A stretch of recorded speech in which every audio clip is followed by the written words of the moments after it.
தீபாவளி பார்த்தீங்கன்னா அசுரரை அழித்ததுனால தீபாவளியை தமிழன் கொண்டாடக்கூடாது. எதனால? தீபாவளி என்பது இயற்கைப்படி வடகிழக்கு பருவ காற்றின் மூலமாக இலங்கை பகுதியை போய் சுற்றி அந்த காற்று வட இந்தியாவுக்குள் போகும். கரெக்டாக ஜூன் மாதம் 5ஆம் தேதி வட இந்தியாவிலே மழை ஆரம்பிக்கும். ஒரு நாள் முன்னதாக வந்தால் மழை முந்தி விட்டது என்பார்கள் அங்கே உள்ள மக்கள். ஒரு நாள் 7ஆம் தேதி மழை வந்தால் பிந்தி விட்டது என்பார்கள். அவ்வளவு சரியான நேரத்தில் அந்த மழை ஆரம்பிக்கும். அப்போ வடநாடுகள் முழுவதும் அந்த மழை அப்போ எப்படின்னா ஜூன், ஜூலை, ஆகஸ்ட், செப்டம்பர் மாதங்களில் வடக்கு மழை பெய்யும். அப்படி இப்போது நாடு நகரங்கள் இல்லை, கிராமங்கள். அந்த கிராமங்களிலே அந்த மழை பெய்கின்ற போது காலங்களிலே மக்கள் நடமாட்டம் குறைந்து விடும்.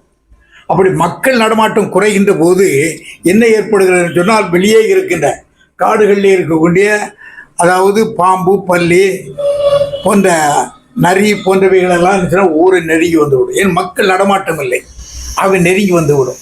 இப்போ யானை, உதாரணத்துக்கு யானை ஊருக்குள் வந்துவிட்டு அதை விரட்டுவதற்கு என்ன செய்கிறோம்? தீபம் கொளுத்துகிறோம், டமாரம் அடிக்கிறோம், அதை ஓட வைப்பதற்காக, பயந்து ஓட வேண்டும் என்பது. அதே போன்றுதான் அந்த மழை காலத்திலே வந்த அந்த கொசுக்கள் சாவதற்கு, அந்த முட்டைகள் அழிவதற்கு, ஊரை அழுகி வந்திருக்கின்ற அந்த புழுக்கள், அந்த பூச்சிகள், அந்த விஷக்கிருமிகள் எல்லாம் ஓடுவதற்கு, பாம்பு, பள்ளி போன்றவைகளெல்லாம் நாட்டை விட்டு ஓடுவதற்கு இவன் நில பெய்தான் தீபத்தை கொளுத்தினான், டமாரம் அடித்தான், வேட்டுகளை போட்டான். அவன் இந்த உயிரினங்களுக்கு ஒரு இது உண்டு. நம்ம வீட்டு முன் கோலம் போடுகிறோம் அல்லவா, அந்த கோலத்தில் அரிசி மாவை கலந்து போடுவோம். அது அரிசிகளை அந்த இருக்கக்கூடிய அரிசி மாவுகளை சாப்பிடும். சாப்பிட்டு தான் அந்த உயிரினங்களுக்கு என்ன ஒரு குணம் என்றால், அது எங்கே இருந்து மீண்டும் வீட்டுக்குள் வராது, அது எங்கே இருந்து வந்ததோ அங்கே திரும்பி சென்று விடும். அது அதனுடைய இயற்கை குணம். அதே போன்றுதான் இந்த மிருகங்களுக்கு வேட்டுகளையும் அந்த டமாரங்களையும் அடித்து தீபங்களை கொளுத்துகின்ற போது என்ன செய்யணும், அவைகள் என்று தாங்கள் எங்கிருந்து வந்ததோ அங்கே திரும்ப போய்விடும். அவைகளை விரட்டுவதற்காக ஏற்பட்ட ஒரு திருநாள் தான் தீபாவளி. இது வடவர்கள் ஜூன், ஜூலை, ஆகஸ்ட், செப்டம்பர் மாதம் வரை மழை முடிந்ததற்கு பின்னர் அந்த நீர்நிலைகளிலிருந்து அவைகள் ஓடுவதற்காக அவன் கையாண்ட ஒரு வித்தி. அதுதான் அவன் ஆகஸ்ட் மாதத்தில் தீபாவளி கொண்டாடுகிறான். இது எப்போது? நீங்க ஆரம்ப காலம் தொட்டு இதுதான் ஆரம்பத்தில். ஆனால் தமிழர்களுக்கு செப்டம்பர், அக்டோபர், நவம்பர், டிசம்பர் மாதங்களில் மழை. இப்ப இவன் இந்த காலகட்டத்தில் இவன் தீபாவளி கொண்டாடி என்ன பிரயோஜனம்? இவனால் அவனுக்கு என்ன லாபம்? நரகாசுரனை அழித்ததுனால ஒரு தீமை அழிந்து விட்டது. அது கிருமி என்பது நரகாசுரன். அவ்வளவுதான். அப்படி இருந்துட்டு தான் போட்டுமே, ஒரு கொண்டாட்டமா இருக்கட்டுமே மக்கள்கிட்ட. ஏன்னா மக்கள்கிட்ட வடவர்கள் கொண்டாடட்டும். நீ இவ்வளவு பணங்களை செலவு பண்ணுகிற, அதை உன்னுடைய குடும்பத்திற்கு செலவு பண்ணு.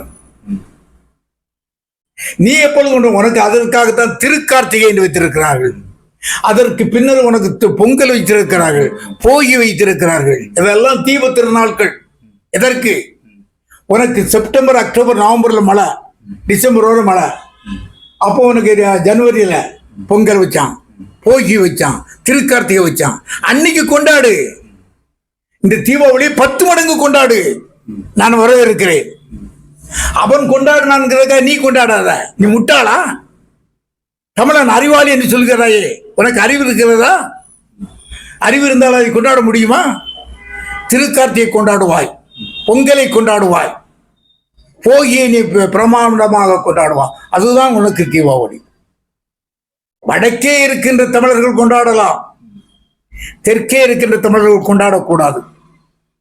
தெற்கே இருக்கின்ற இங்கே வந்திருக்கின்ற வடவர்கள் தீபாவளி கொண்டாட வேண்டாம், அவங்க ஊரில் போய் கொண்டாடட்டும். இங்க பிரயோஜனம் கிடையாது அவனுக்கு. அவன் திருக்கார்த்தியை கொண்டாட வேண்டும், அவன் போகியை கொண்டாட வேண்டும், அவன் பொங்கலை கொண்டாட வேண்டும். இதுதான் தீபாவளியுடைய இது. தீபாவளி என்றால் என்ன என்று தெரியாமலேயே வாழ்ந்து கொண்டிருக்கிற மக்கள் தமிழினம். தீபாவளிக்கும் ஒரு புராண கதைகள் எல்லாம் புராணங்கள், எல்லாம் புரட்டு. இதுவரை கதை தானே. சரி, ஏதோ ஒரு நன்மையை தானே சொல்ல வருது. வரலாறு இல்லையா? அது இல்ல தீமையை அழித்து எந்த ஒரு ஆமா, அது வடநாட்டுக்கு தெரியும். அந்த இயற்கை சூழ்நிலைக்கு அது கரெக்ட். எந்த ஒரு உன்னுடைய இயற்கை சூழ்நிலைக்கு வேறு இல்லைங்க. எந்த மதமும் வந்து தவறு சொல்லல. மதத்துக்கும் அதுக்கும் சம்பந்தமே இல்லை. மதத்தில் எந்த மதத்திலும் அது சொல்லப்படவில்லை. அதெல்லாம் கதை தான். தீபாவளி கதை தான். அப்படின்னு பார்க்கும்போது எல்லாத்துக்கும் சொல்லப்படுவது கதை தான். நீங்க வையகத்துடைய, அதாவது வையக தமிழர் வரலாற்று மையம் சொல்றீங்க. ஆமா, நம்ம தமிழர்களுடைய தமிழ்நாடு தான். நீங்க தமிழ்நாடுங்கிற ஒரு பெயர் உலகமே எங்க இருந்தாலும் தமிழ்நாடு தான். தமிழ்நாடு தமிழர்கள் வாழ்நாடு தமிழ்நாடு. ஆமா, இங்க இருந்து எல்லாருமே பரவியதுதான். அப்படி இருக்கும்போது குலதெய்வ வழிபாடுங்கிறது ஏன் வெளிநாடுகள்ல இல்லை? குலதெய்வ வழிபாடுங்கிறது வந்து இதே கேள்வியை என்கிட்ட ஒரு முறை அமெரிக்காவில் இருந்து வந்திருந்தவர்கள், நான் கிறிஸ்தவ கலை தொடர்பு நிலையத்தில் இருந்த போது அமெரிக்காவிலிருந்து வந்தவர்கள், உங்கள் நாட்டில் வந்து தாய்மொழி வணக்கம் அதிகமாக இருக்கிறது, அது ஏன் என்று கேட்டார்கள். அப்போது நான் சொன்னது, அவர்கள் பதில் சொன்னது, ஒரு குழந்தை தேர்வில் நின்று அழுது கொண்டிருக்கிறது.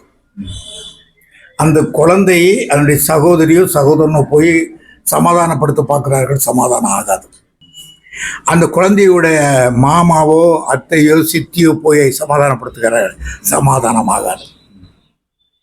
அந்த தந்தை போய் பேசி பார்க்கிறார், சமாதானம் ஆகாது. ஆனால் தாய் போய் அந்த குழந்தையை தூக்கி தன் தோளிலே போட்டு அரவணைத்து கொண்டதும் தன்னுடைய அழுகையை நிறுத்திவிடும். இதுதான் இயற்கை. ஏன் அரவணைப்பு? 10 மாதங்கள் வயிற்றுக்குள் இருந்து அந்த இதய துடிப்பை 24 மணி நேரம் கவனித்துக் கொண்டிருந்தது அந்த குழந்தை. தூக்கி போட்டதும் அது நான் பத்திரமான இடத்திற்கு வந்து விட்டோம், பாதுகாப்பான இடத்திற்கு வந்து விட்டோம் என்று அழுகையை நிறுத்தி விடுகிறது. இதுதான் குலதெய்வத்தை வணக்கத்தில். இப்போ ஒரு பையன் பிறந்தான், அவளுக்கு 10 வயது வரை தாயுடைய மடியிலே உருண்டான், புரண்டான், விளையாடினான், நல்லா பால் சாப்பிட்டான். அதற்கு பின்பு தாயை அவனை கட்டி முடிக்க முடியாது, அரவணைக்க முடியாது. ஆனால் தாய் வேண்டும். தாயின் தந்தை தான். அதாவது தாய் தந்தை குரு தெய்வம், மாதா பிதா குரு தெய்வம். தாய் தான் முதல், அவன் கண்கண்ட தெய்வம். ஆகவே இவன் வெளியே போகின்ற போதோ அல்லது வேலைக்கு போகின்ற போதோ தன் தாயை வணங்கிவிட்டு செல்ல வேண்டும். இப்பொழுது தாய் இல்லை என்று சொன்னால் அந்த தாய் என்ற ஒரு வடிவத்தை வைத்துவிட்டு அதை வணங்கிவிட்டு அவன் சென்றான். இதுதான் குலதெய்வம். குலதெய்வ வழிபாடு என்பது இதுதான். இதை தவிர வேறு இல்லை.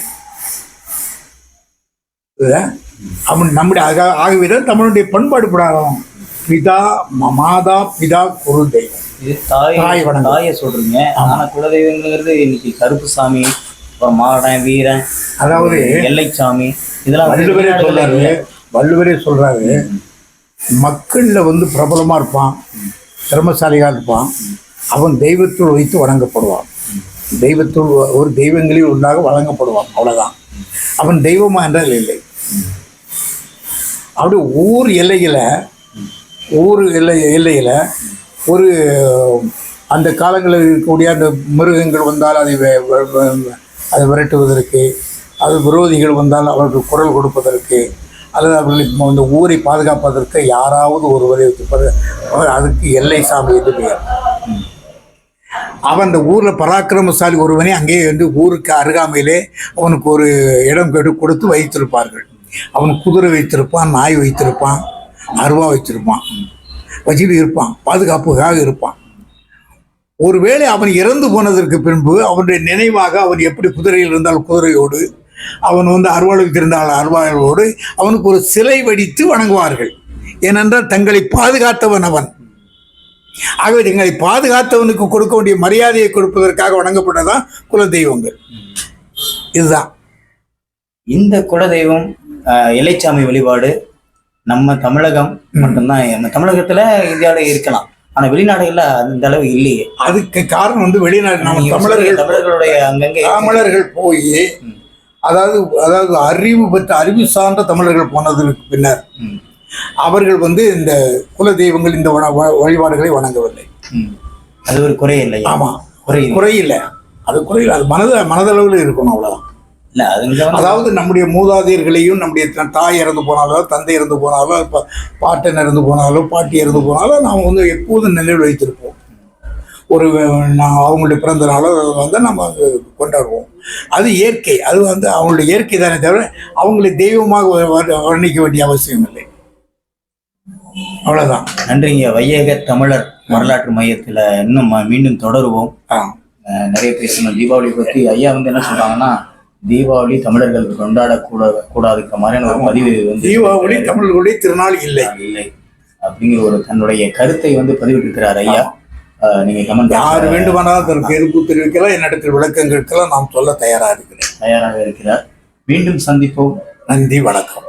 இருந்தாலும் தீபாவளி நல்வாழ்த்து கேட்டார். இது உங்கள் ஸ்வீக் டிவி. ஜெயகர்.